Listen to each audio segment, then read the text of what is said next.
கர்த்தருக்கு ஸ்தோத்திரம்.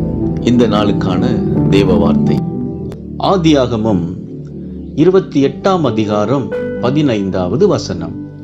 நான் உனக்கு சொன்னதை செய்யும் அளவும் உன்னை கைவிடுவது இல்லை.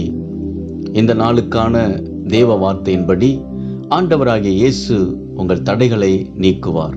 தேவன் ஆபிரகாமுக்கு குழந்தை பாக்கியத்தை தருவேன் என்று வாக்குத்தத்தம் கொடுத்து 75வது வயதில் அழைத்தார். அந்த வாக்குத்தத்தம் ஆபிரகாமுக்கு 100வது வயதில் நிறைவேறியது.